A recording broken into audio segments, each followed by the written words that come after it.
Assalamualaikum warahmatullahi wabarakatuh. Waalaikumsalam warahmatullahi wabarakatuh. Ibu dari mana? Saya dari Bogor, Ustaz. Dari Bogor. Baik, semoga ibu dan keluarga juga kita semua senantiasa diberkahi oleh Allah Subhanahu wa taala. Silahkan. Amin. Ya, izin saya juga mendoakan Ustaz, semoga Allah memuliakan Ustaz, mengampuni semua dosanya. Amin, jazakallah khair. Di daerah kampung saya, itu kan banyak yang bangun rumah itu ada bikin kayak naruh barang di bawah rumah yang mau ditempatin, atau menaruh sesuatu di atap rumah, Ustaz. Nah, kebetulan orang itu sekarang hijrah untuk memperbaiki diri menjadi lebih baik. Bagaimana dengan barang yang sudah ditanam di bawahnya, barang tersebut itu diambil atau gimana, Ustaz? Jangan sampai orang tersebut jadi munafik, Ustaz. Baik. Baik, dipahami. Saya ingin berikan dulu gambaran kepada teman-teman. Saya mencoba menangkap untuk menyampaikan dulu sehingga citranya diketahui oleh kita semua, bahwa ada di antara saudara atau saudari kita menyampaikan seseorang yang pernah membangun rumahnya, kemudian menempatkan atau menyimpan barang-barang tertentu dengan keyakinan tertentu yang dikaitkan dengan keadaan rumah dimaksud, yang tertanam di dalam rumahnya ataupun juga disimpan di atapnya dengan tujuan-tujuan tertentu. Dan bersyukur kepada Allah, alhamdulillah yang bersangkutan sudah mengenal lebih baik tuntunan-tuntunan dalam syariat, sudah berhijrah kepada nilai-nilai kebaikan dan ingin berkonsultasi bagaimana dengan status benda-benda dimaksud. Saya ingin menyampaikan bahwa di dalam Islam tidak ada tuntunan-tuntunan yang mengaitkan kekuatan-kekuatan kepada benda-benda tertentu yang memberikan manfaat atau madarat selain semua tumpuan kita kepada Allah. Karena itu dalam surah Tauhid yang sangat pendek, singkat, mudah untuk kita kemudian hafalkan dan mudah ditanamkan pada jiwa, itu menjadi dasar yang paling pertama di Al-Ikhlas itu. Begitu kita bacakan Qul huwallahu ahad, katakan Muhammad SAW, diinfokan kepada kita semua, Tuhan kita itu adalah Allah yang layak dipertuhankan, satu-satunya dipertuhankan, disembah. Kemudian Allahus Samad ayat yang keduanya, dan Allah menjadi pusat segala tumpuan, harapan, permohonan yang mendatangkan manfaat atau mengizinkan satu madarat dengan hikmah tertentu terjadi dalam kehidupan kita.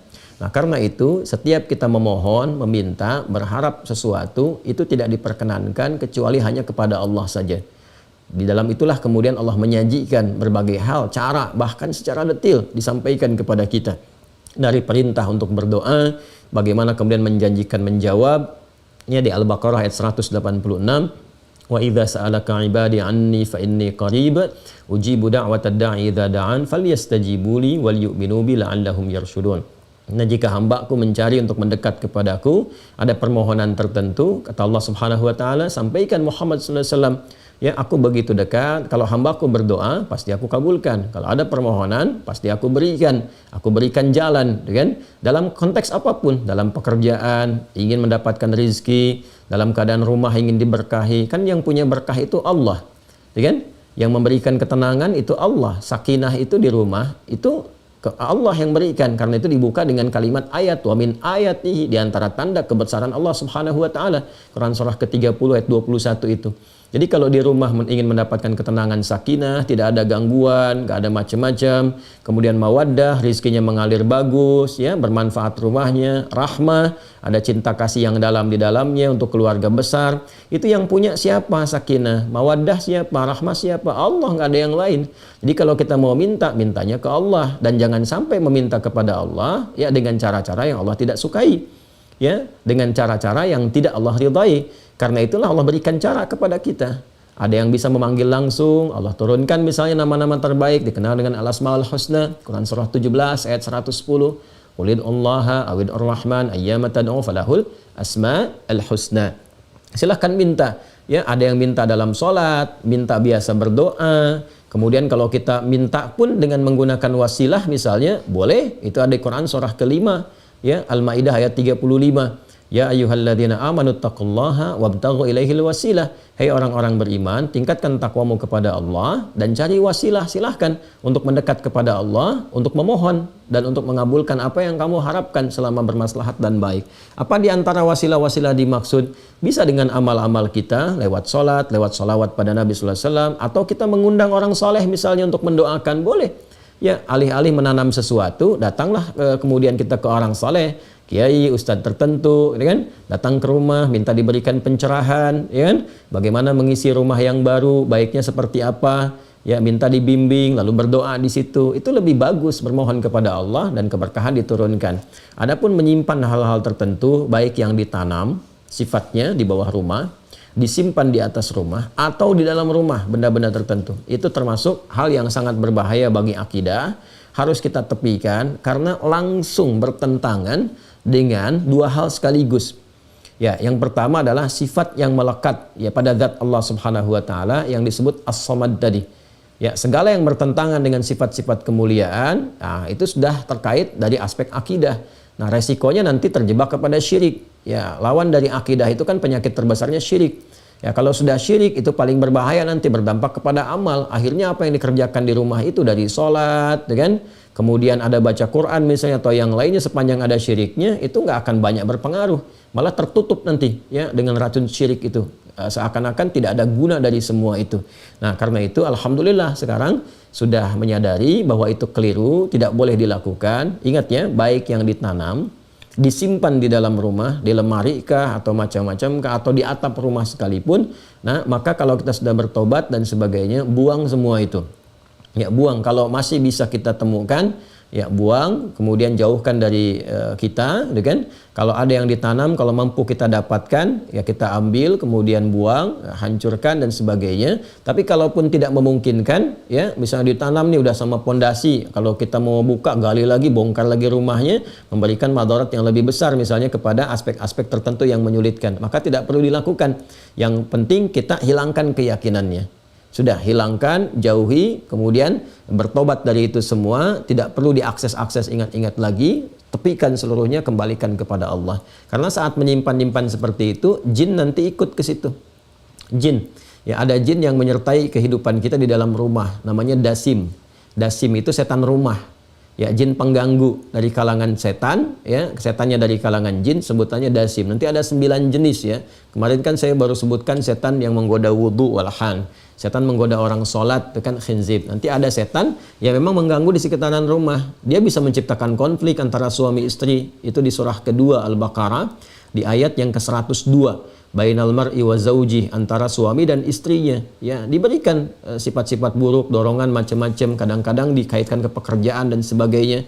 Dia bisa menciptakan ketidaktentraman di dalam kondisi rumah. Seakan-akan nyaman, padahal itu ada satu bara dalam sekam. Kadang-kadang masuk dalam mimpi, ngasih mimpi buruk, atau memberikan was-was ketika masuk ruangan tertentu dan sebagainya. Ya, lalu setelah itu ya mudah, hadirkan sesajian, itu pekerjaan jin.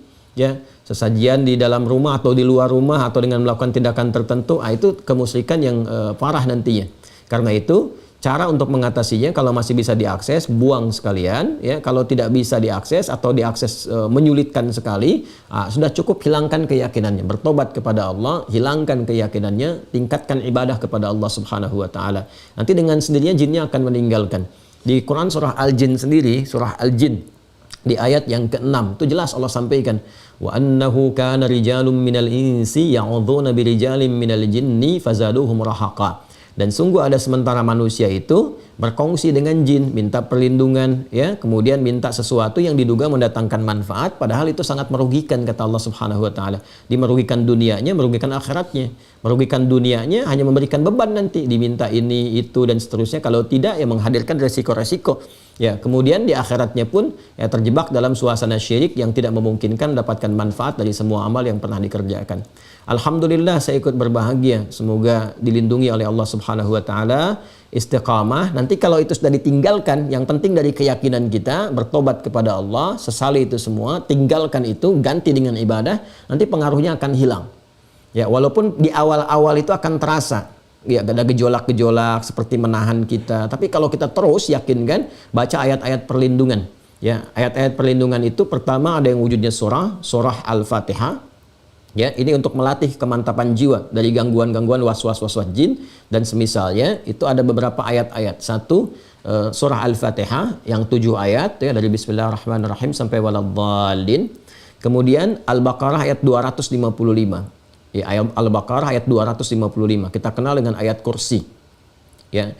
Kemudian yang ketiga itu 3 muawwadzatain, muawwadzatus tsalas ya. Ada 3 surah perlindungan. Al-Ikhlas, Al-Falaq, An-Nas. Al-Ikhlas, Al-Falaq, An-Nas. Ini yang paling pokok. Yang paling pokok itu ada 3 ya, Al-Fatihah, kemudian ayat kursi, Al-Ikhlas, Al-Falaq, An-Nas. Kadang-kadang ada yang menambahkan dengan 5 ayat pertama surah Al-Baqarah dari Alif Lam Mim sampai wa ulaika humul muflihun. Lalu ditambahkan dengan penutupnya Al-Baqarah, la yukallifullahu nafsan illa wus'aha. Itu bagus juga kalau dikomplitkan sampai 5 bagian ini. Jadi kalau mau diurutkan sesuai dengan urutan tertibnya, Al-Fatihah 7 ayat, 5 ayat pertama dari surah Al-Baqarah sampai wa ulaika humul muflihun. Kemudian ayat 255 ayat kursi. Kemudian selanjutnya yang keempat, akhir ayat Al-Baqarah ayat 286. Dan yang kelima bagian terakhir, 3 surah terakhir dalam Al-Quran, Al-Ikhlas, Al-Falaq, An-Nas. Nah, kalau kita konsisten melatih dengan itu, baca, jadikan zikir kita. Kalau terjebak pada yang seperti tadi, pengaruh-pengaruh dan sebagainya, nah itu Allah akan mengangkat ya pengaruh-pengaruh jin tadi, pengaruh-pengaruh yang tidak baik, was-was, ketakutan, ada ini, ada itu, diangkat oleh Allah, diganti dengan penanaman tauhid, kekuatan-kekuatan Rabbani namanya, kekuatan Rabbaniyah, tanamkan pada jiwa kita sehingga yang tadi itu hilang. Nah, mengangkat sesuatu dari dalam diri kita dan mengganti dengan baiknya, itu yang disebut ruqyah namanya. Karena itu 5 bagian tadi disebut dengan ayat-ayat ruqyah atau surah-surah ruqyah. Itu bisa dengan meruqyah diri sendiri, pribadi kita, dia membiasakan. Jadi mengeluarkan sifat-sifat jelek yang ada dalam diri kita, entah pengaruh dari nafsu atau pengaruh dari was-was setan. Ya, itu dibiasakan juga oleh para ulama. Makanya setiap sholat kan ada surah-surah berzikir kan? Ya, 3 surah terakhir termasuk surah Al-Baqarah 255, ayat kursi itu kan kita pakai lewat zikir. Ya, Al-Fatihah kita pakai, kemudian 5 ayat juga di pembuka Al-Baqarah dan 1 ayat terakhir penutupnya kita pakai juga. Dan yang paling populer kan Al-Ikhlas, Al-Falaq, An-Nas.